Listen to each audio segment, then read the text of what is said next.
So what is your name and stage name, and what are your preferred pronouns? My name is Jeff Livingston. My stage name is Annie Manildoo, and my preferred pronouns out of drag are he, him, in drag are her, hers, although I go by any and all pronouns at any given So what are the origins of your stage name, and how did you start doing drag? So my stage name was, I was really inspired by campier, more theatrical queens, so I wanted a stage name that was a pun. I decided to do like something that had like a double entendre built into it, kind of. So I was in the shower and it dawned on me. I had an aha moment, and I thought to myself, Annie, I could do something with that, like Annie something, like what's Annie? Annie Manildoo, that's it. And that's when it dawned on me. How did you get started in drag? Um, so I used to do, I'm like what they call a Halloween queen. So I used to do like Halloween costumes. I would dress up as like random things for Halloween. And then I was following like a lot of different drag queens just through like, I was watching Drag Race from like season 1. But that wasn't like the thing that made me want to do drag. That was just like something that exposed me to more drag. Because I know there's a lot of people who like, they're like, oh, I watched one episode of Drag Race, now I'm a drag queen. It wasn't really the case for me. I was watching Drag Race. I was a big fan of Ariel Sinclair from Fire Island and New York City. And I just kind of would find anything I could that had to do with drag and just like studied it for a really long time. I was obsessed, and still am obsessed, I shouldn't even say was, with John Waters and Divine and like all that classic like crazy drag. Talking about the fact that usually we have these big events where we can celebrate those things, especially in Pride Month. What does Pride mean to you, and how are you kind of participating this year despite the limitations? So Pride, I feel like people always forget, is a equal rights movement. It's not like it, people always look at it like it's a celebration, or they say like, oh, the Pride Parade or whatever. And like it's become known in like the popular lexicon as the Pride Parade, but I think what is more important is for people to remember that it's actually the Pride March. It's to celebrate our progress, but it's also to remind people that we still have a very long way to go. And so I think that's really the main way that I look at Pride, is for what it is. I like to look at it for its more like kind of political undertones than I do as a celebration, even though everybody loves a party, and I love a party. I love partying.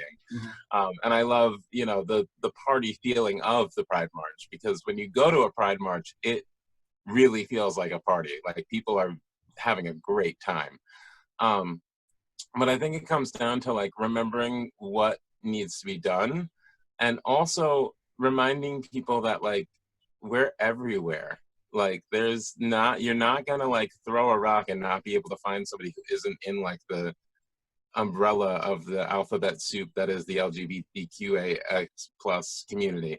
And I think one of the things that is really important is the representation that we get, especially this month, because it just reminds people like, oh, right, that could be my brother, my sister, my aunt, my uncle. And it's much easier to hate somebody that you don't know.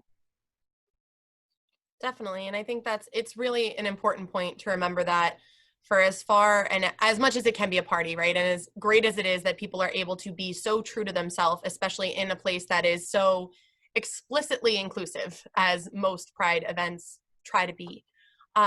We still have a lot of work to do as a community, and AFSP as an organization does some really great work with bipartisan advocating. So I want to ask from you, though, from somebody in this position, what do you think we can do as a community to create a more inclusive space? And do you have any specific tips you would want to share with our supporters of how maybe in their personal life they're able to make it more inclusive for those around them?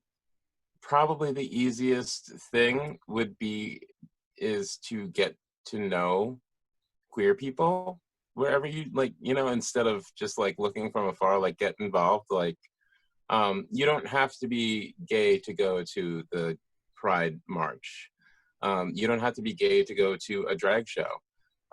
You don't have to be gay to enjoy gay activities, so to speak.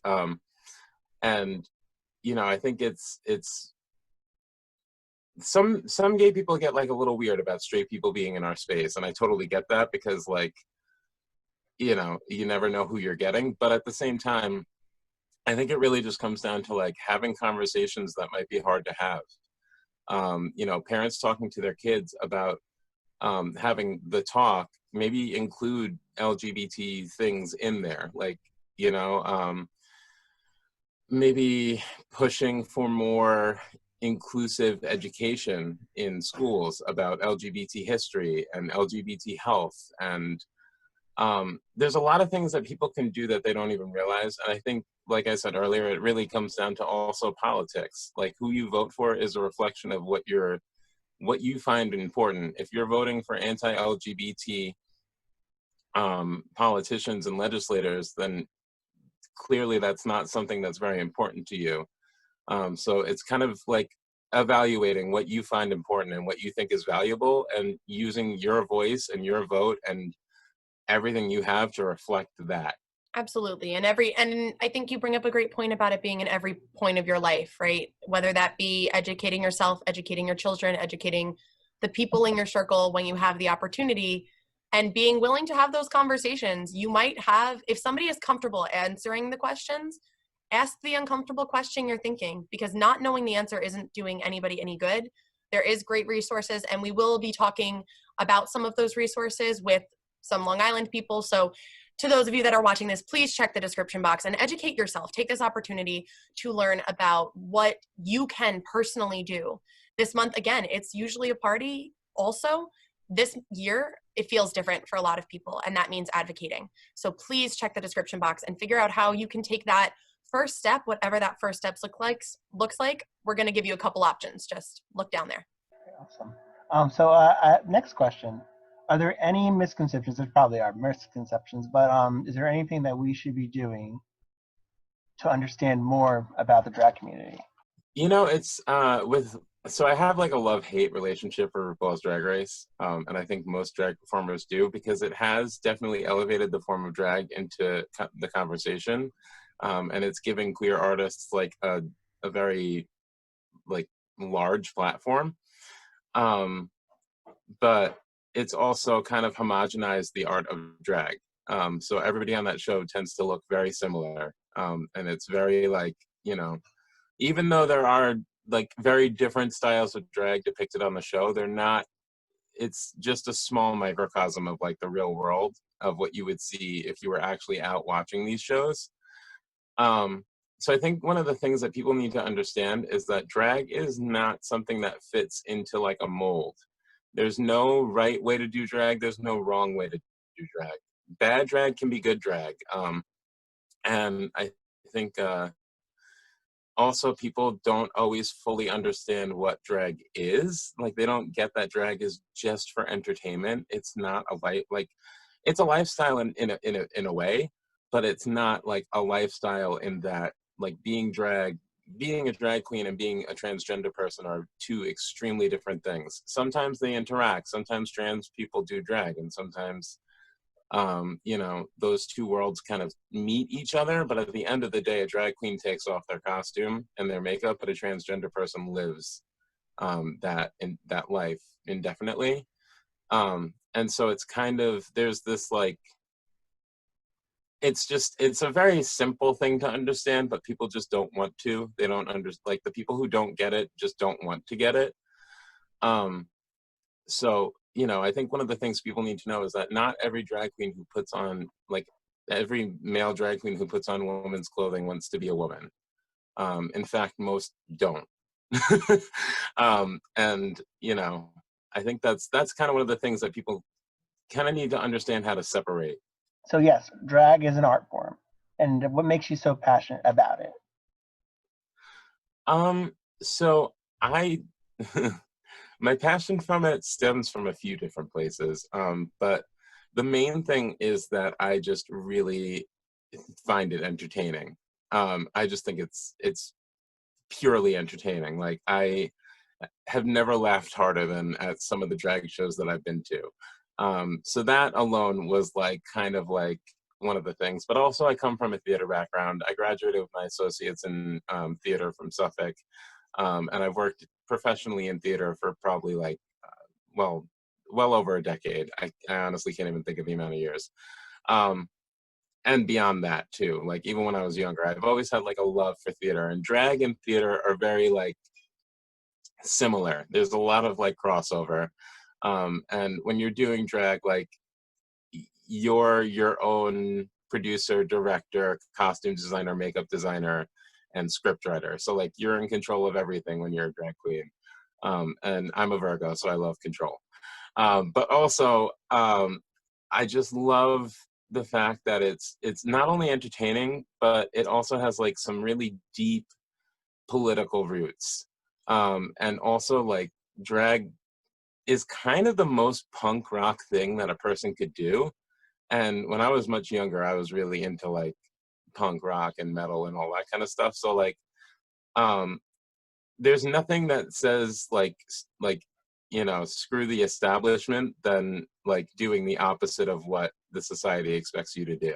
It's interesting because I had never understood, or I had never known at least, how deeply ingrained in Stonewall specifically the drag community was. And I've researched Stonewall probably the past 5 years of my life. I've taken classes in it, and not in that, but in the psychology of the LGBT plus population, the psychology of all of those things. And that was never brought up to me. So it's interesting to me that that is a part of our history that, like you said, to educate yourself and to know that, and to know where the drag community has brought this movement and the role that it's held in it this far.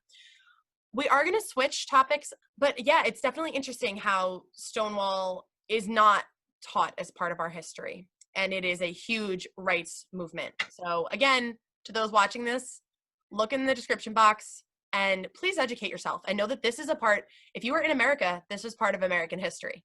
This is part of history of the world, but it is a huge part of our history that I feel like we have a right to learn about. So switching gears a little bit, AFSP does talk a lot about mental health. And since we've been talking about advocacy, that is a big piece of AFSP advocating, is mental health parity.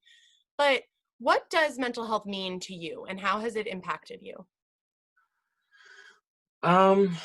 Mental health, what does it mean to me? It is hmm I think mental health to me is like it's just like I always equate it to physical health. There's really not a huge difference. There's not a whole lot of like of a gap in between the two. Like for mental health, you have to do kind of the same things as physical health. You have to be able to go to a doctor every now and then and get yourself checked out and like do the things that are necessary for you to like heal. And for me, mental health, I mean, I haven't gone to therapists really, but like I should. um, but I feel like a lot of times for me, mental health is just about like taking a breath, shutting everything off for like a minute, like specifically the internet and like social media, like just like walking away and like laying down and closing my eyes and like not focusing on anything except for like me and like my breathing and like getting myself back to like a place where I feel happy and okay and not stressed out. What are some ways that you are practicing self-care? Ways that I'm practicing self-care. Well, like I said, like taking intermittent breaks from like the whole social media monster has definitely been helping me attend to my self-care. Um, that's really kind of the main thing, I think, is like that like unplugging and disconnecting kind of thing.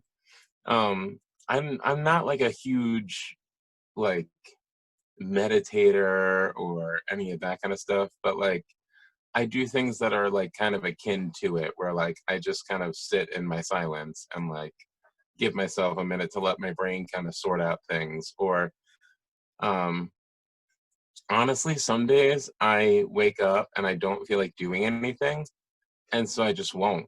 And I just take it as a sign, like I'll have things that I have to do that day and I just won't even bother. I'll just like be like, you know what?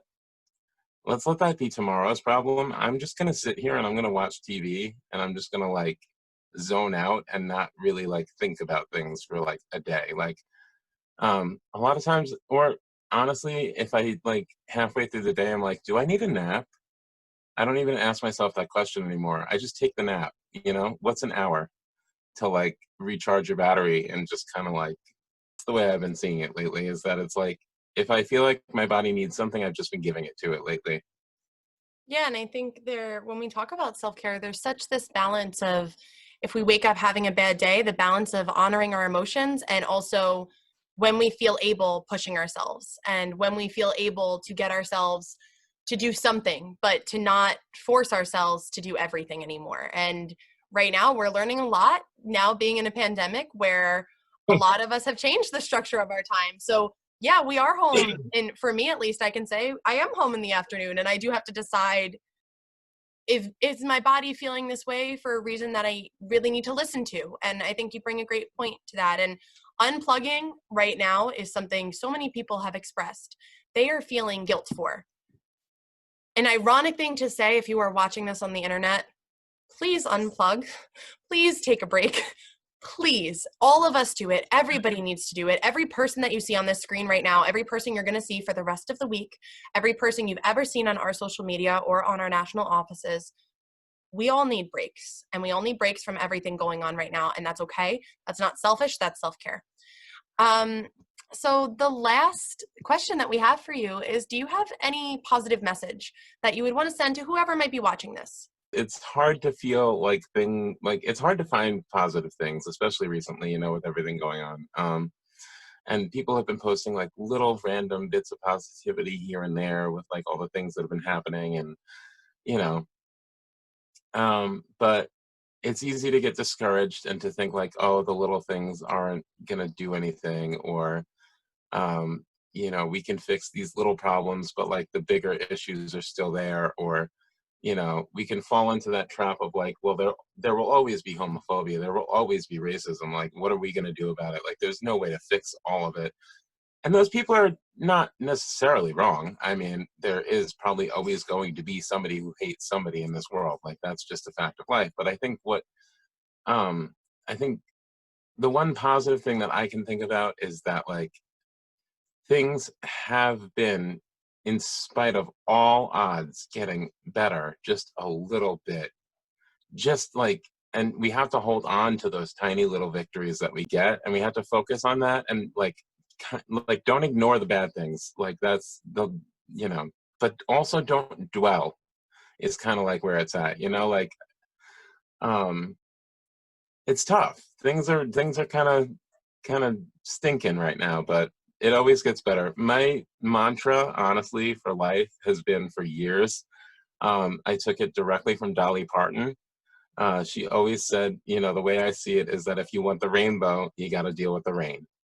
And it's truly, it's such a simple, almost kind of like cheesy testament or quote or whatever, but it holds so much truth because like everybody's going to be going through some pain, but like eventually after everything settles, like there are rainbows after those rainstorms. Like there is something to fight for and we will eventually win something. Even if it's a small victory, it's worth celebrating.